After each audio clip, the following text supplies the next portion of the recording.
Hi everyone. So, look at the following. So, most people in the world are struggling financially. So, if you're struggling financially, then you're part of most people in the world. Now, here's something that's very interesting.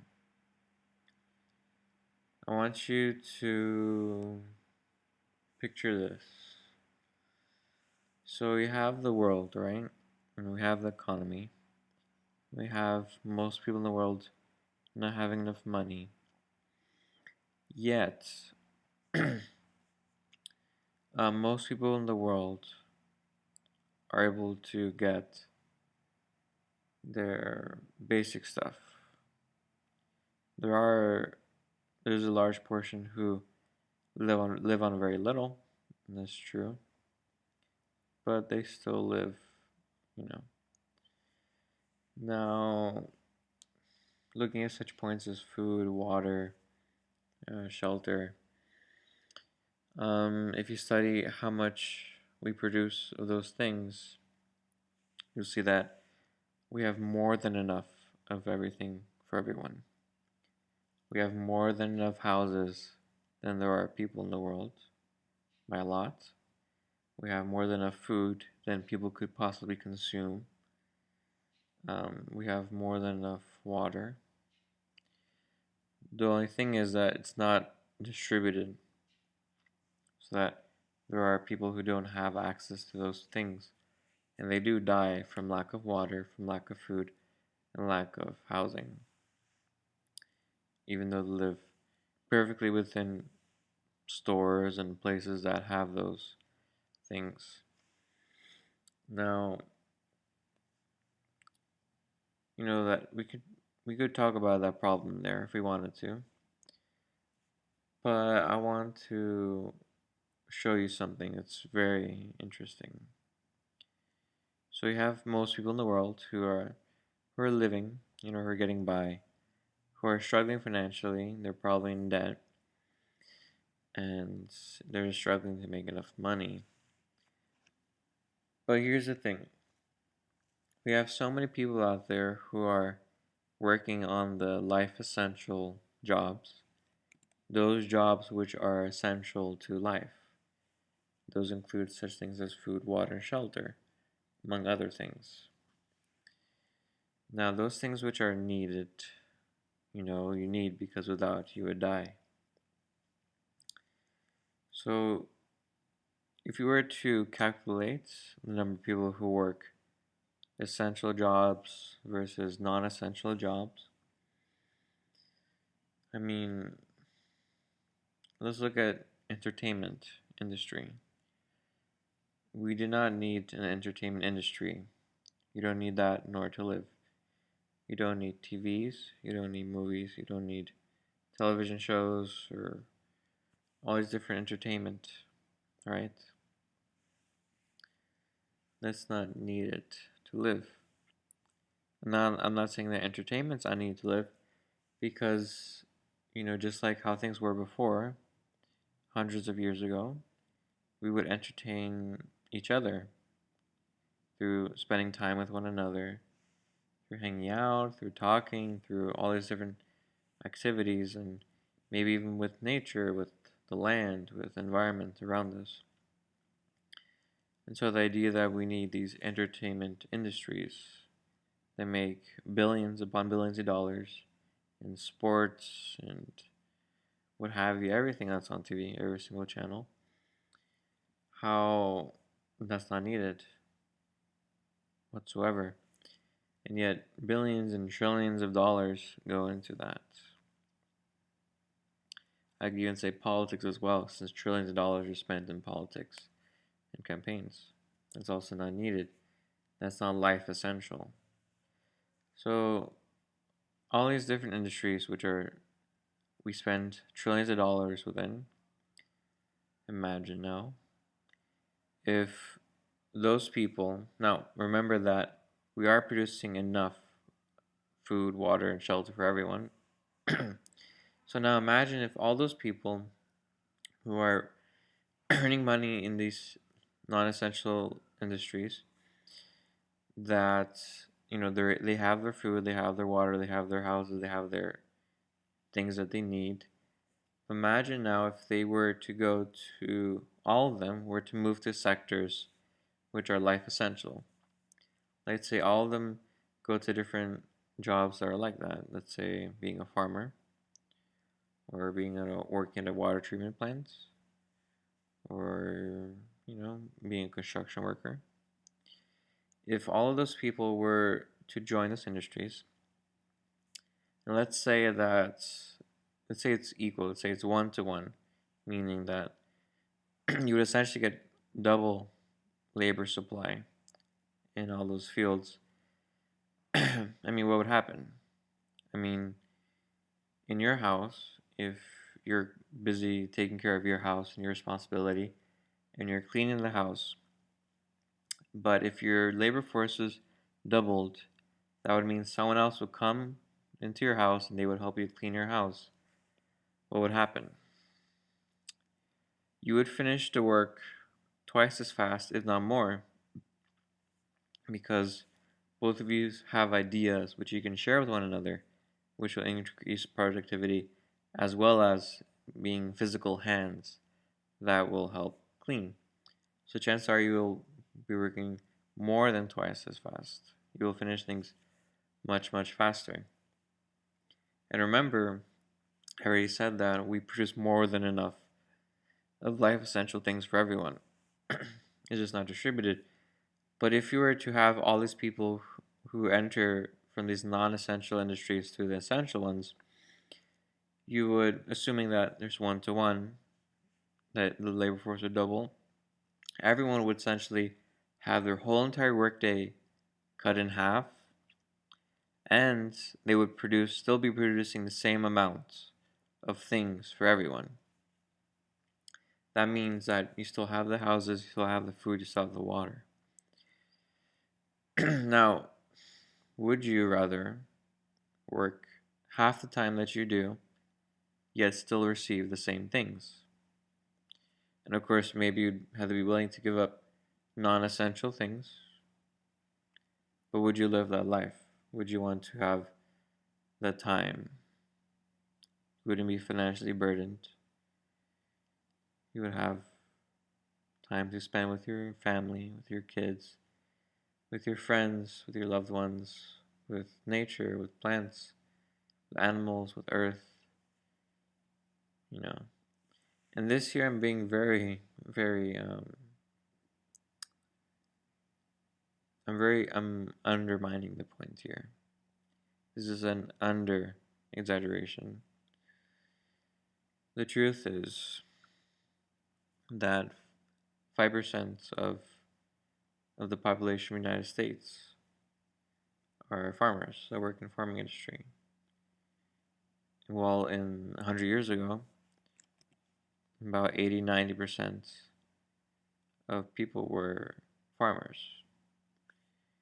So over the last 100 years since the Industrial Revolution, we've had societies which 80% of the population didn't have to do their work anymore.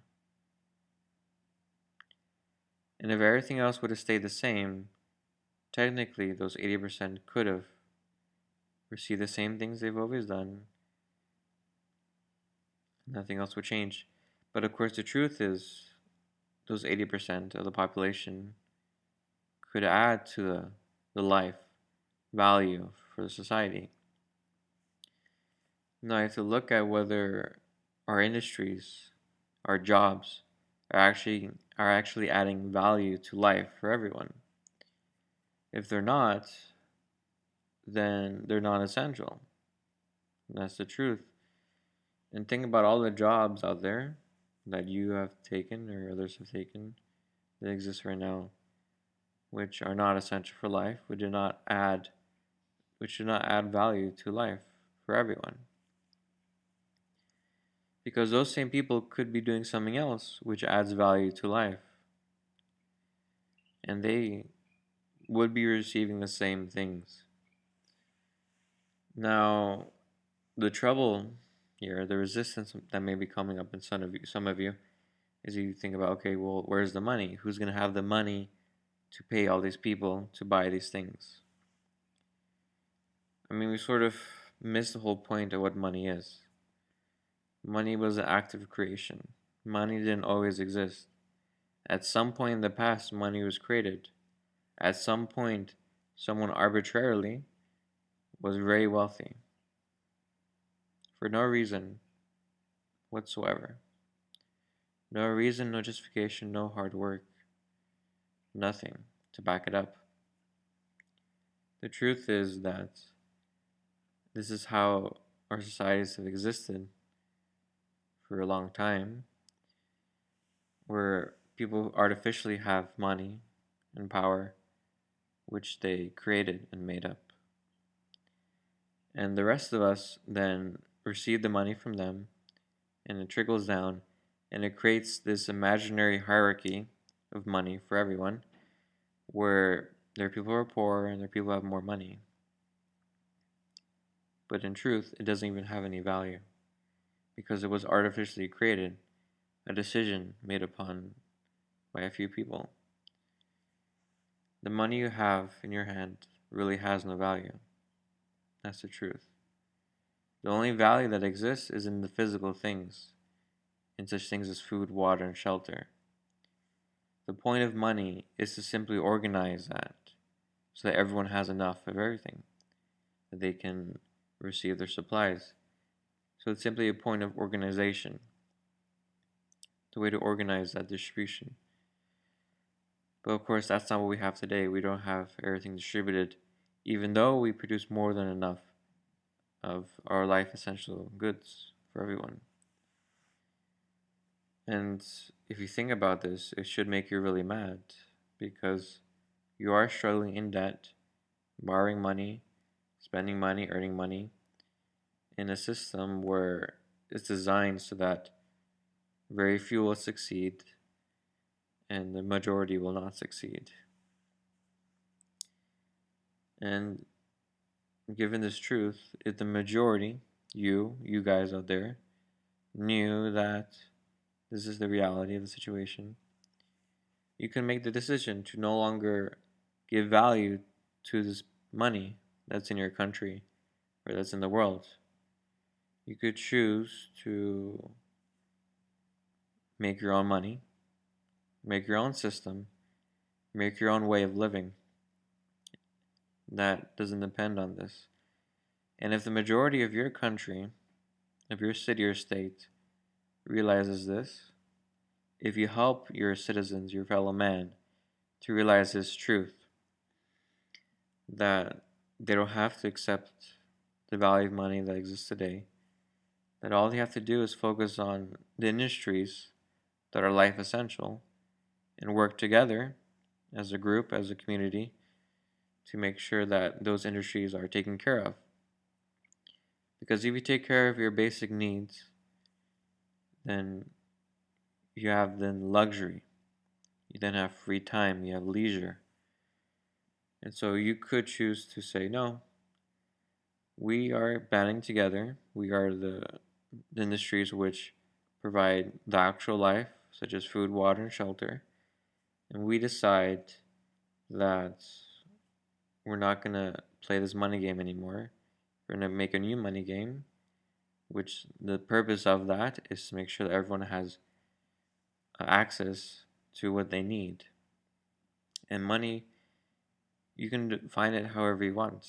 But the point is that everyone is supported, at least for their life essential goods. You could even be creative and make something fun, that money becomes a point of earning, I don't know, respect or certain rewards or certain luxuries or responsibilities or something. You can always invent things. We've sort of forgotten that we can invent how our lives can be. We can invent a society. We can invent a new life. We can create one. That is possible. You are human. That's what you do. But you just haven't done that for thousands of years. So, if you want examples, look at children. Children create daily with their imagination, with their creativity, if they are given the proper environment to support themselves with, where they can be creative, where they can invent ideas. It's within human potential to be like that and to follow through on what I'm saying here. That you actually help your fellow man to realize this truth, that you stand together, you create a new money system, you create a new way of living, you forgive all debt because you want to start new. You focus on improving upon industries which actually matter. You invest your time and money and your effort on industries that are life essential. And if you do that, you can say to the minority, the government, or whoever you want, that you're installing your new government. You're installing by democracy votes. You vote 80% of you vote that we're gonna create a new life for us here in this country because this is our land, and we're not gonna allow this money system of debt. We're gonna create a new way of money, of new figures, new rules, new limitations, new points of support, which actually allows each of us to live well, where we live a very short number of hours a week, 5 hours a week, 10 hours a week, 15 hours a week. That sounds impossible, but if you do the research, you see it's actually possible. That's what I'm trying to show you here. That the life we've been living is a fraud because we work more than is needed for jobs which do not add value to life. We are not actually, we're just circling in jobs which, for most part, just are the purposes to deceive, to trick, and to earn money. And by doing that, we simply waste our time. Because if you were to do that same job without earning any money, you would realize that you're just wasting your time because you're not actually helping anyone. And so that's the life we're living. And we need to get organized and support one another. Those who have money, you can use that to support other people, to band together to make this kind of movement, this organization, this togetherness as a group where you focus on these points which will allow the majority of your country, of your area, of your city, of your state to realize this simple truth. And it's not going to be hard or easy. And this will be something that, if it's done correctly, we will only have to do it once. We only have to do this once where we set up a new system. And the children that will come and born from this generation will realize this truth. And it's very obvious. Since childhood, children have this within them. This very basic recognition of the quality among people, among life. And so it will be, in a way, set in stone once we set it up, once we live it for the next generation, and they take it on. So it will take probably 20 years. Once we set it up, it will probably take 20 years of running it to make sure the next generation will take it on. So it could happen in your lifetime. This could happen. And we already see the world is falling apart. We see that the environment is in danger. We see plenty of problems which are not solved in all levels of society and government. And no one's actually offering any real practical solution. And no one's really focusing on perhaps the most important point, which is the economics, which is money. Because without money, you have all sorts of problems. if you look at most of our problems, it's related to money. I mean, war is funded through money. Poverty is, by definition, a problem where you lack money. Lack of education is usually due to not having a supportive environment, which usually that's related to poverty, which is, like I said, lack of money, and so on and so forth. I mean, it's not going to be the perfect cure-all solution in one day, but it will, over time, support people to support themselves. And in order to support yourself, you do need a breathing room.